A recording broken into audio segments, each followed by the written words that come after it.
all are aware, and we have been watching the war in Israel and in Palestine and the Gaza Strip. And what we're looking at, Charles, is something we all hoped that we would not see. We were praying that there would be peace between the Israelis and the Palestinians, and a two-state solution could possibly be envisioned and brought to a reality with the right type of proper minds in place on both sides. But now what Hamas has done by going into Israel and doing what they did is completely against the theology and the foundation of Islam itself. You're harming innocent men, women, and children. You're kidnapping children yelling Allahu Akbar, Allahu Akbar. You're kidnapping elderly women yelling Allahu Akbar, Allahu Akbar. When Prophet Muhammad, peace be upon him, Ibn Abdullah, said that if you kill one innocent human being, it is as though you've killed the whole of humanity. He said the ink of the scholar is more important and precious than the blood of the martyr. What the Prophet was instructing us to do is fight conflict with education, fight conflict with knowledge, but don't ever harm innocent men, women, and children of any background, ethnic group, or faith or religion. They went completely against the tenets of Islam, fighting and yelling slogans that are blasphemous in Islam when you're killing innocent people. There's serious conflict there, but I'm concerned that the Israelis' quest for revenge, some of the hardliners who can now use this action as justification of bringing forth something that will never produce peace. I'm afraid, Charles, that we may see the beginning of World War III. Yeah, I think you talked about the killing and kidnapping. You left off all the raping, and of course you are, avoiding the reality that there are a great number of Islamist regimes and Islamist scholars that absolutely disagree with your take on violence directed at infidels and non-believers. And we have to have an honest conversation about Islamic intolerance to the existence of other people. And of course, we've seen waves of people cheering the deaths at the music festival. We've seen it here in America. It consumed London, right? And these are also people of the Muslim faith who think it's absolutely justified.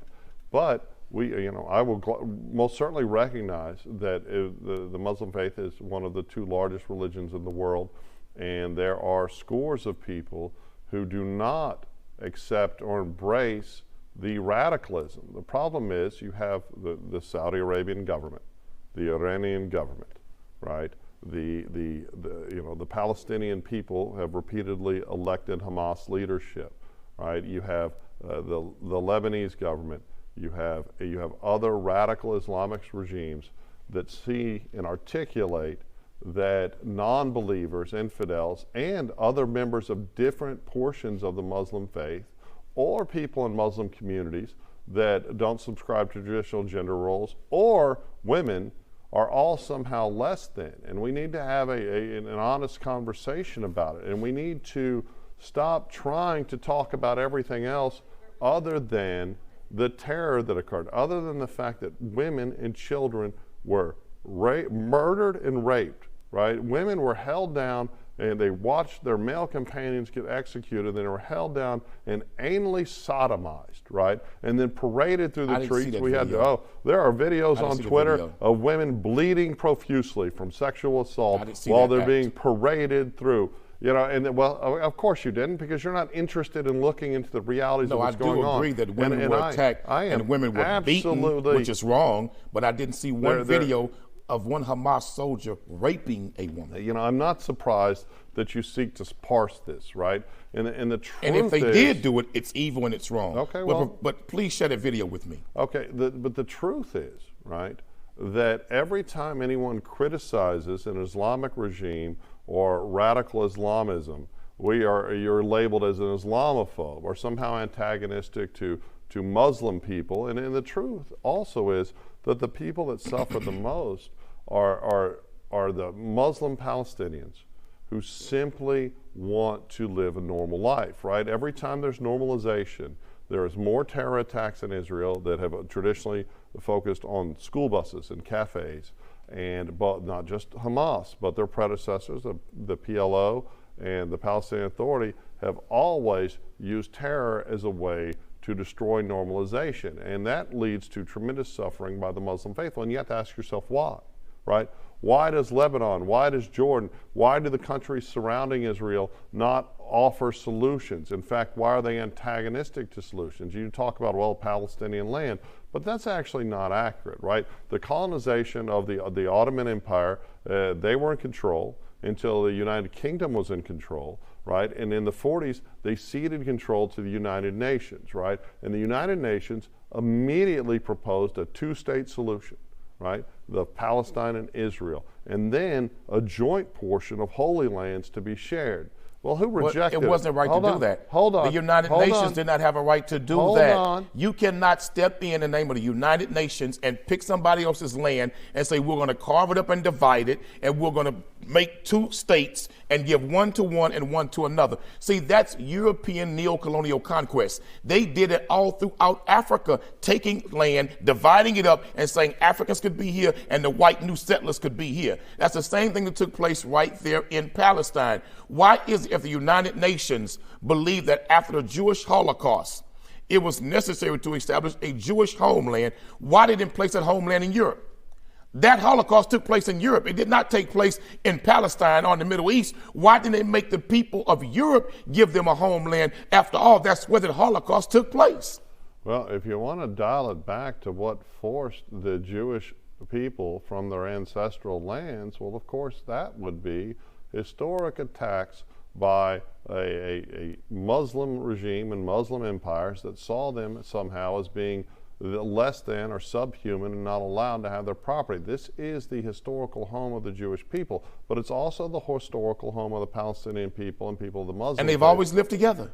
Well, but every time they start living together, since 1947, right? Since 1947. Actually, but how were they living before 1947? Whenever you're done lying, we can try to How have were they a real living before conversation. 1947? They got along. Okay, they were doing well. Actually, they didn't, right? Charles, there's videos on Twitter right now of Jewish people in Israel beating Christians for just being Christians.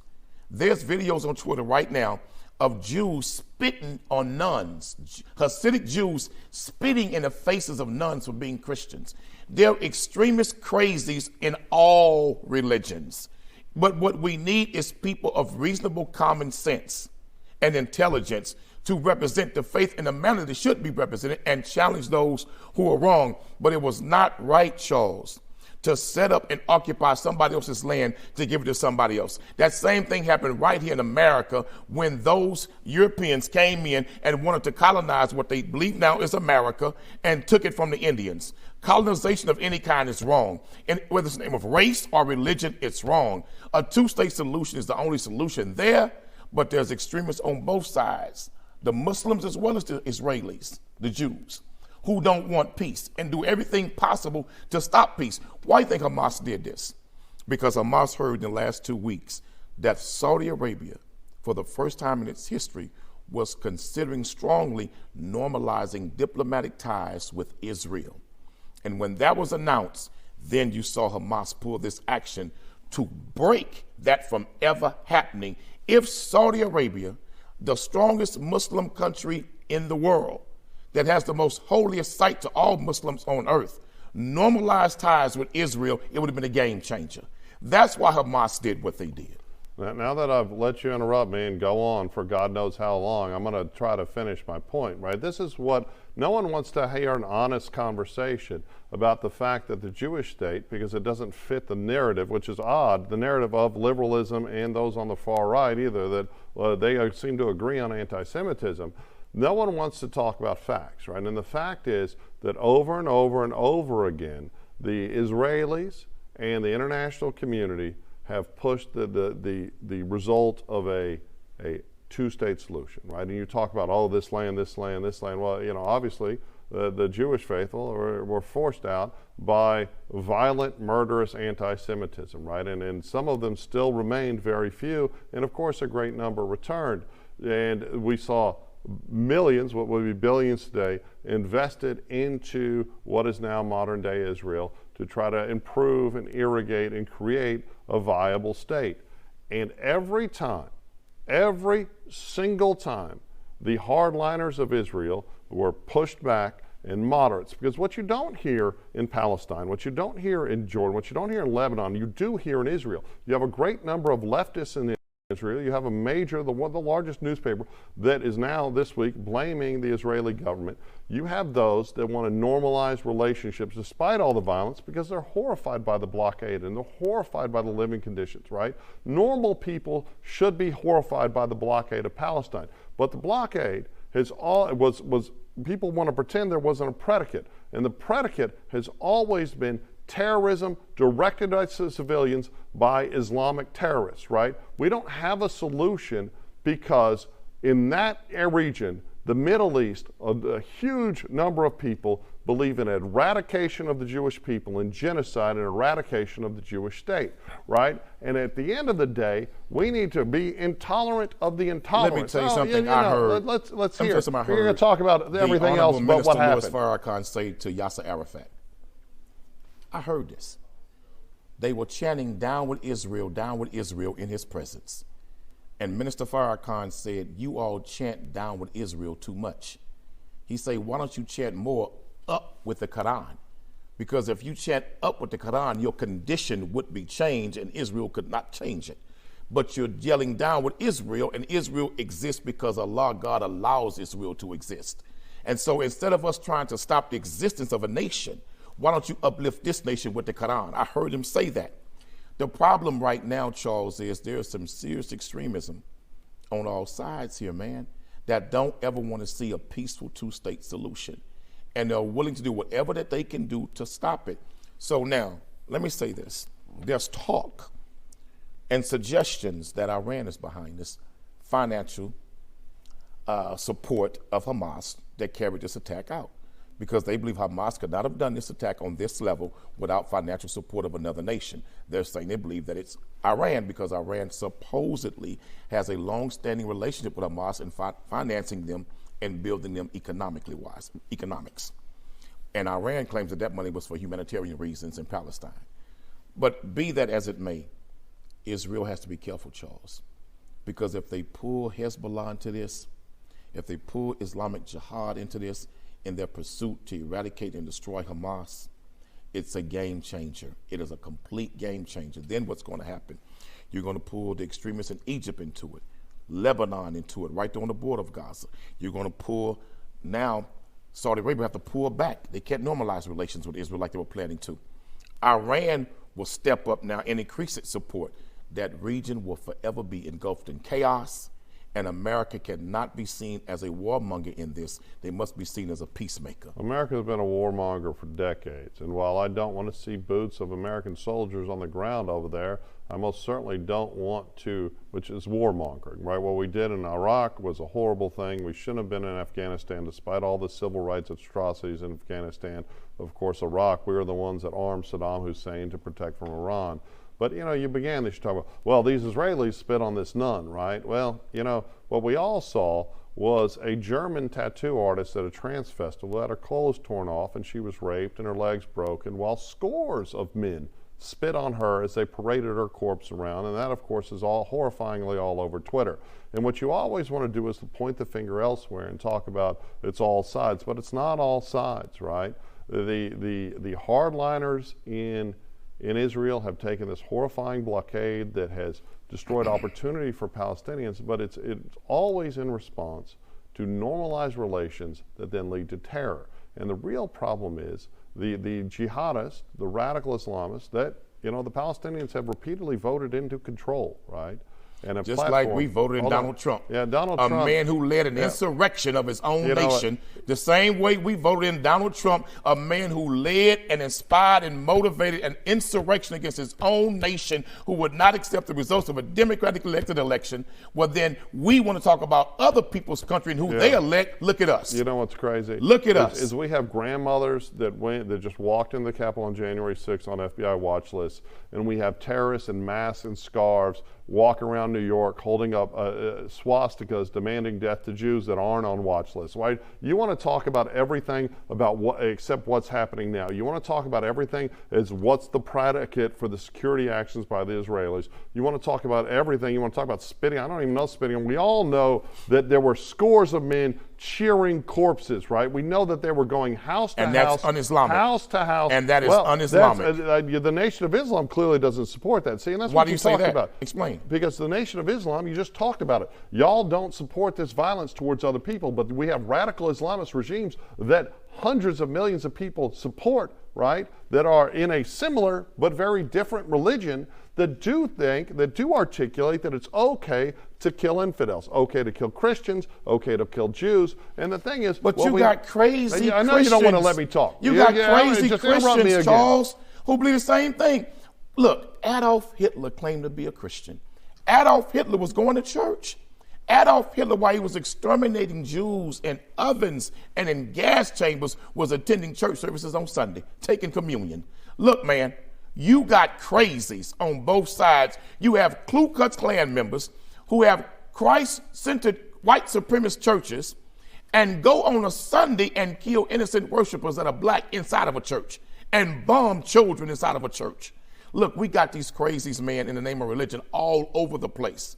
The same way you had some of those in the Christian Crusades who were claiming Christianity and were nothing more than demons. They exist in all religions, man. Well, the problem is it's the number of people that exist. You talk about Adolf Hitler claiming to be a Christian, right? But of course it was the Western world, the great sea of Christianity that rose up to stop him. And the question, where is the Muslim faithful of the Middle East? Again, I'm not at all talking about your religion, which is the Nation of Islam, and many Muslims don't recognize that as a legitimate form of the Muslim faith. And you can pretend it's not the case. Just like Christians don't recognize Mormons and Baptists recognize Jehovah's Witnesses. But you want to talk about Adolf Hitler, but what you don't have is you don't have Lebanon, Iran, Saudi Arabia rising up to stop Hamas, right? Whereas in the World War II, of course, you had America, Great Britain, France, Poland, Russia, tons of people that are traditionally historically Christian rise up and say, hey, no, we're not going to allow this to happen. Not until Hitler invaded their countries. Okay. They didn't stand up to fight Adolf Hitler until he invaded their countries first.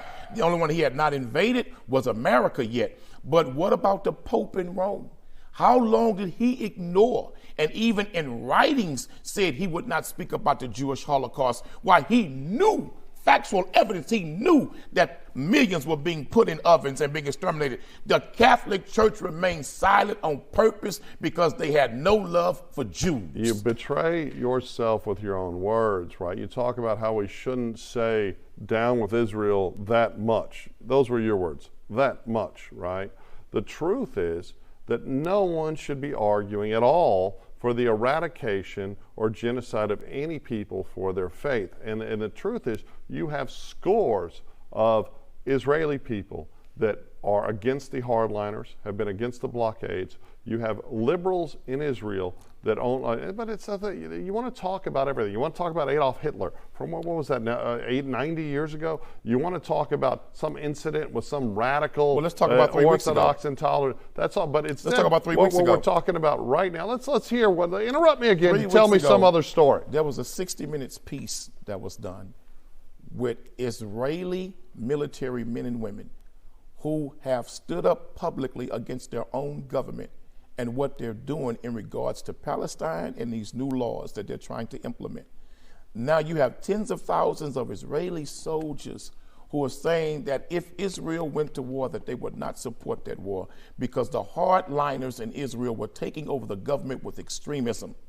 Charles, the extremism is becoming a sickness and a disease in every nation, man.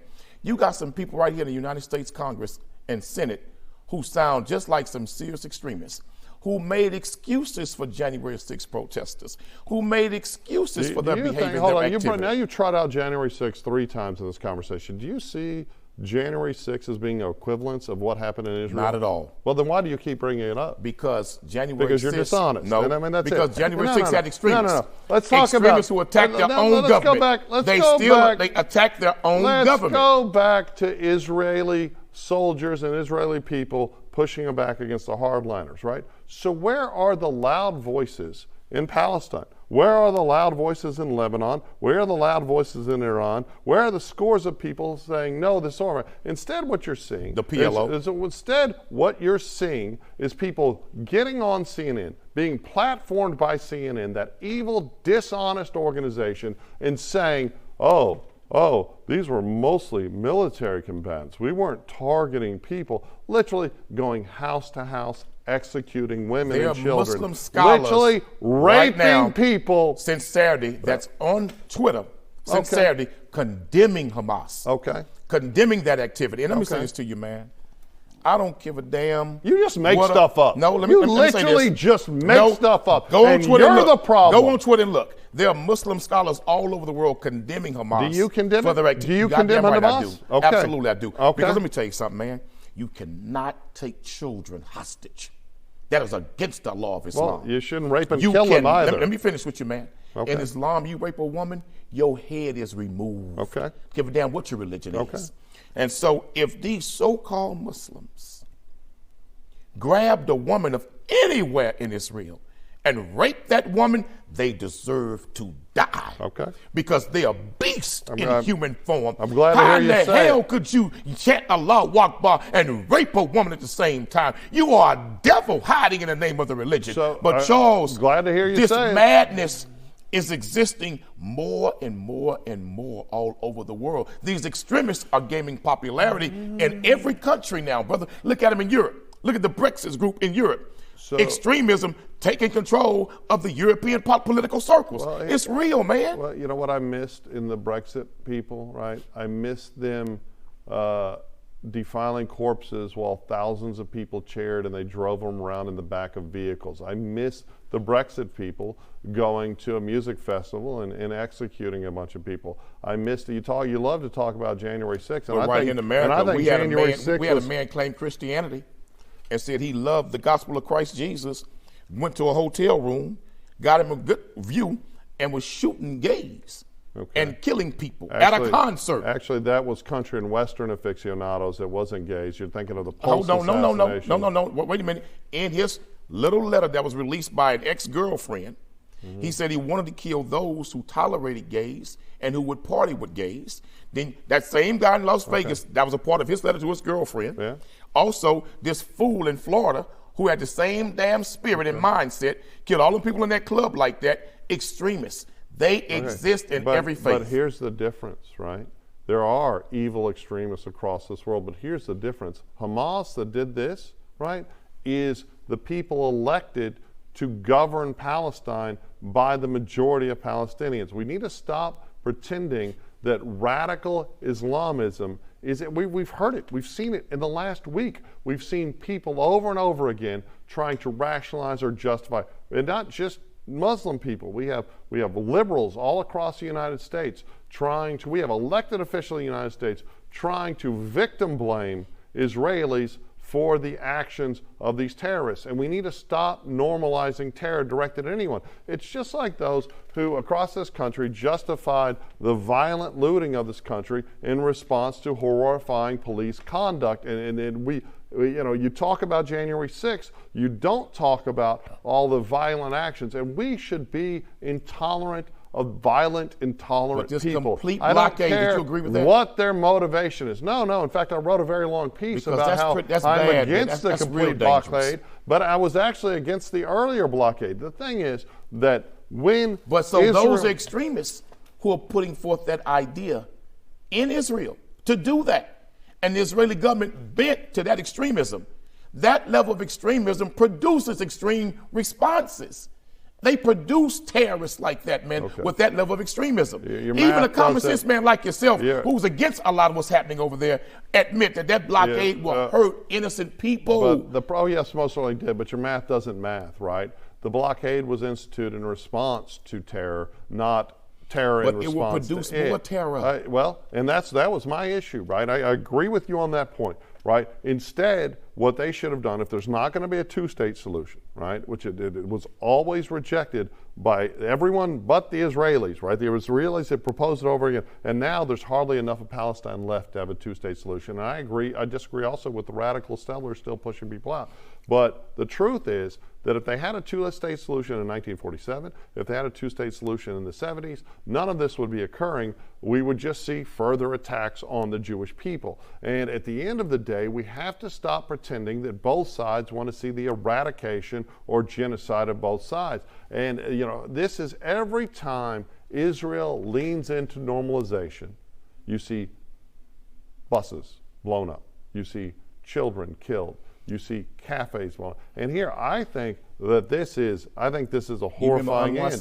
So, well, hold on. I think this is a horrifying end, right? I think what we're going to see is widespread displacement of innocent Palestinian people. So the question is, why did the Hamas do it? Why did Hezbollah support it? The leadership of Hamas are billionaires that live in Lebanon behind gates, and they're using innocent Palestinian people as pawns, both with their lies, right, and their demonizations of Jews. I don't disagree with that. And at some point, we need to start having this tough conversation about how do we fix it. But do you remember Anwar Sadat? You have to be intolerant of religious, violent intolerance. Anwar Sadat was a Muslim leader of a Muslim-recognized nation, and he wanted to normalize relations with Israel.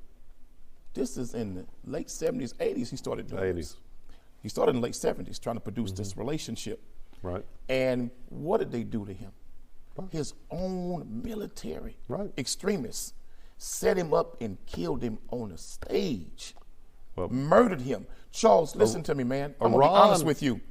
What did Abbas do of the PLO leadership after Arafat? Abbas agreed to it, this two-state solution. Abbas agreed to it.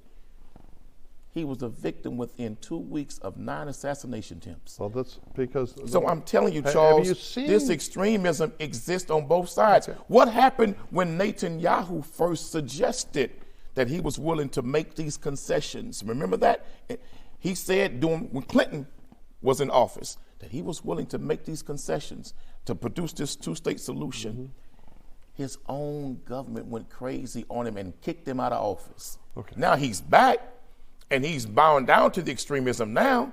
But Charles, this exists on both sides. But it doesn't exist to the degree on both sides, and that's the grand lie. Like you keep talking about Christianity as if there's so much radical, violent Christianity that exists in this world, and it does not, right? The radical violence, and you look at it, like Iran, if you look at photos of Iran before the Ayatollah and the extremists took over, Iran is the foundational space of mathematics in this world. The culture of Iran, the Persian Empire. The Ayatollah went in there and destroyed all the positive history and subjugated the women and murdered the people, the moderates. And now we have extremism. We have to all start fighting against extremism. But what good things did he do? When he took over, the Ayatollah did good things? Let me tell you what he did. Oh, he ridded the entire country of alcohol. Not a drop of alcohol could be sold or imported into Iran. Oh, you mean... Let me finish. He didn't let people be free? He disallowed the banks or any lending institutions to charge interest to anyone who borrowed money from banks or lending institutions. There could be no interest. Tell you what else he did. He also outlawed prostitution. You are defending and he got rid of all the prostitution clubs. Sharia Let's talk about what he did.